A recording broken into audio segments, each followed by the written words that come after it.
Hello, my name is Leonard Ginsburg. I'm chairman of the More Eye Institute. Welcome, and the reason you're going to be watching this video is you have diabetes. And I want to talk to you a minute about that because it's so very important. We might have seen something in your eyes and tells you you have diabetic eye disease. It's one of the scariest moments probably you've ever had. I know because I was there once with a grandfather who ultimately went blind from diabetes. I will tell you, when I say that having diabetes can actually be a blessing, there's no condition in all of medicine where it's more important that the patient-physician relationship be partners, because you truly control your destiny. It is the only condition where tight blood sugar control, eating right, exercising right, which every American should do, can make you live a normal, healthy life. And that is so critical. You've got to help me. And what this means is, if you do start exercising right, if you go to a diabetes education program for a certified course, you can reduce your complications by 73%. That means you don't need me to do all what you're going to be hearing about, the laser and intravitreal injections. And why is this important? Because it's not just about eyes. Please, if you have impotence, if you are thinking you have kidney disease, if you have foot disease, are you going to a podiatrist? Are you going to a doctor who can help you with problems like impotence? Are we controlling your blood pressure? These are things that it's my honor to work with your doctors to try to maximize your health and your vision. So you kind of know a little bit about why I went into this field and why I'm motivated. I was honored to work at Joslin Diabetes Center that did preserve my grandfather's eyesight for longer than would have been. And that's why when I came back to Pennsylvania to found the More Eye Institute, we did get the best diagnostic equipment. The OCT, the #1 diagnostic test for any eye condition, just about diabetes, macular degeneration. We were the first in Pennsylvania to do that. And in fact, ICG, one of the 3 very important diagnostic tests, I had the honor of being one of the first 4 in the world to do digital ICG. Watch this video, learn about it, see what you're about to experience, and let us spend the rest of our lives working together. And the neat thing is, I once wanted to be a family physician before I actually had a grandmother who also went blind.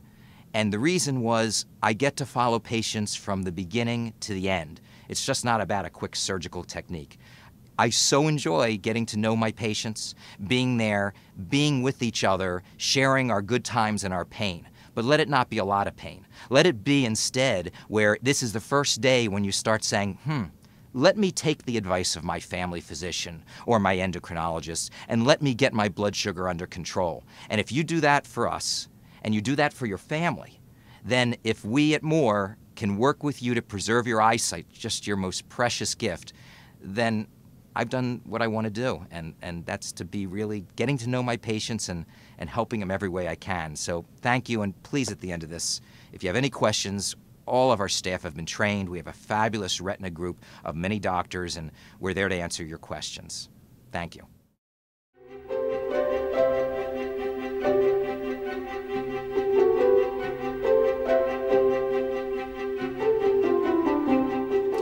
If you have diabetes, your body does not use or store sugar properly. This can cause changes in your veins, arteries, and capillaries that carry blood throughout your body, including your eyes. These changes can harm your vision. There are a number of eye problems that can be associated with diabetes, including cataracts and glaucoma. This video, however, will discuss diabetic retinopathy, a disease that damages the retina of the eye. There are 2 types of diabetic retinopathy that can lead to vision loss. One type is called non-proliferative diabetic retinopathy, or NPDR. Another type is called proliferative diabetic retinopathy, or PDR. But here, we'll be looking at PDR.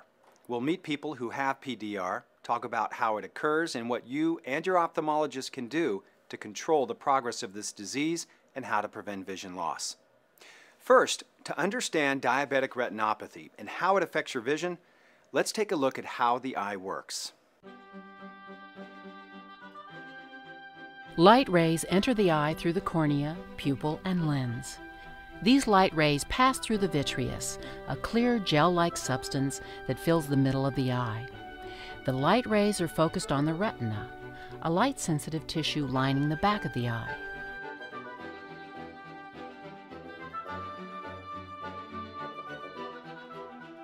The macula is a very small area at the center of the retina that gives us our fine pinpoint central vision. The area of retina surrounding the macula gives us our peripheral or side vision. The retina converts the light rays into signals that are sent through the optic nerve to the brain. Diabetes can cause your vision to change even if you don't have retinopathy. Quick rises and dips in your blood sugar levels can change the shape of your eye's lens, and this can cause your vision to blur. You can reduce episodes of blurred vision by keeping good control of your blood sugar. Also, if you have diabetes, you should see your ophthalmologist every year for dilated eye exams. This is very important because while vision loss from retinopathy can't be reversed, it can often be controlled if it's detected early.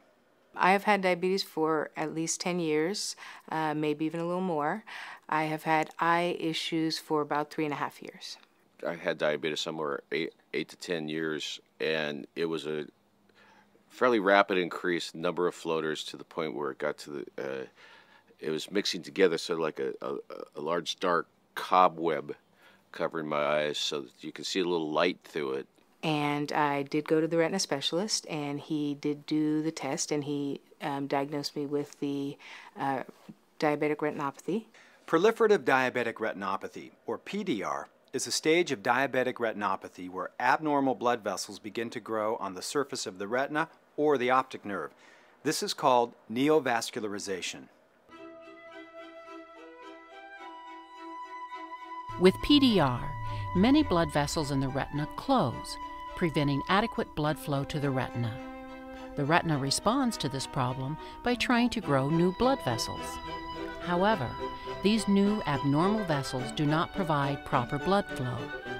They can also bleed as well as lead to scar tissue, which may cause the retina to wrinkle or even detach.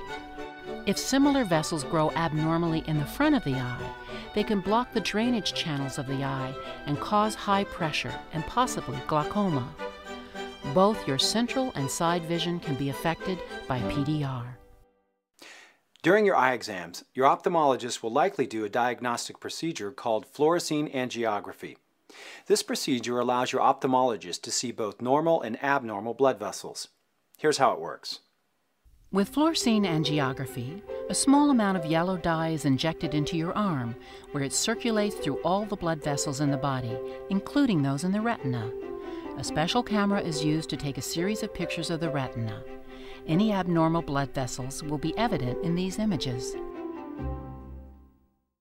If a fluorescein angiogram shows that neovascularization is present on your retina, your doctor will recommend treatment to stop the growth of these problematic blood vessels. Treatment for PDR is often done with laser, and it is called PRP, or panretinal photocoagulation. It is also known as scatter photocoagulation. The treatment is usually performed in an office setting. For comfort during the procedure, an anesthetic is applied to the eye. The laser is applied to the peripheral retina, avoiding the central macula. This causes the blood vessels to shrink and often prevents them from growing again in the future. It also decreases the chances of the blood vessels bleeding into the vitreous or causing a retinal detachment. In some cases, multiple laser treatments may be necessary. My ophthalmologist explained that he was going to use a laser to, if I remember correctly, cauterize the veins that are bleeding at that time, and that it was going to require X number. It was a fairly high number of shots of laser, but it should be relatively painless. I did have 2 treatments in the left eye. They were over a span of time. I believe it was 2 to 3 months in between. I found the vision cleared up significantly, made a big difference. And the laser treatments have helped me tremendously. Despite having laser surgery, some people with PDR may still develop further problems. Your doctor may recommend treating your PDR with what is called an anti-VEGF drug. Anti-VEGF drugs target a specific chemical in your eye. This chemical, called vascular endothelial growth factor, or VEGF, is critical in causing abnormal blood vessel growth on the surface of the retina, as well as in other parts of the eye. Several drugs have been developed that can block the trouble-causing VEGF. An anti-VEGF drug can help reduce the growth of abnormal blood vessels, which helps to prevent bleeding, scar tissue, and other problems that can cause vision loss. The anti-VEGF drug is administered directly to the eye in an outpatient procedure. After the eye has been numbed with an anesthetic, the anti-VEGF drug is injected into the eye with a very fine needle. Some people may need multiple anti-VEGF injections over a period of months. In some cases, anti-VEGF treatments may be combined with laser surgery, or laser treatment may be used alone. It is possible to have a considerable amount of neovascularization and still have good vision for some time.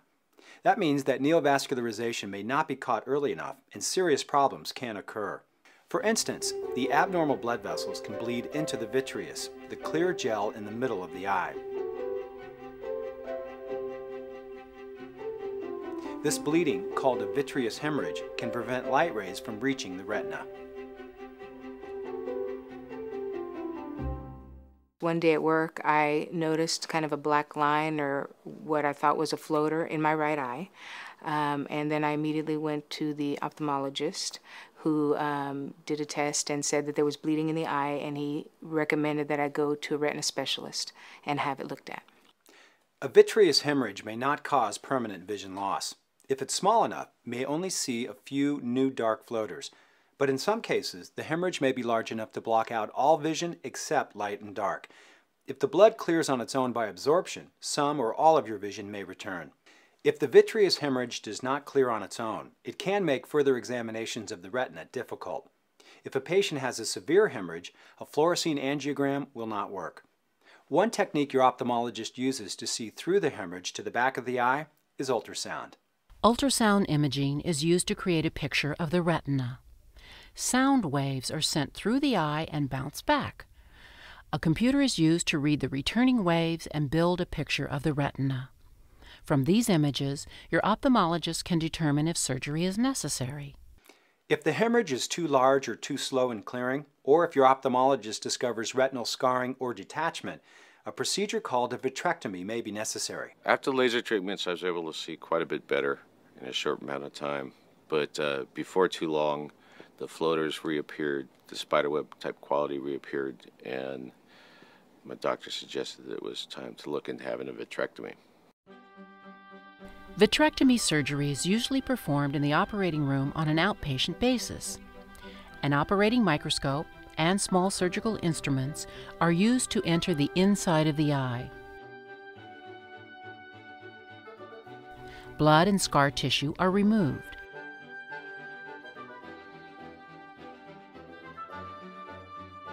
At the same time, a laser may be used to prevent further bleeding and abnormal blood vessel growth. To help the retina heal in place, the ophthalmologist may place a gas bubble or silicone oil in the vitreous space. The gas bubble will gradually dissolve on its own.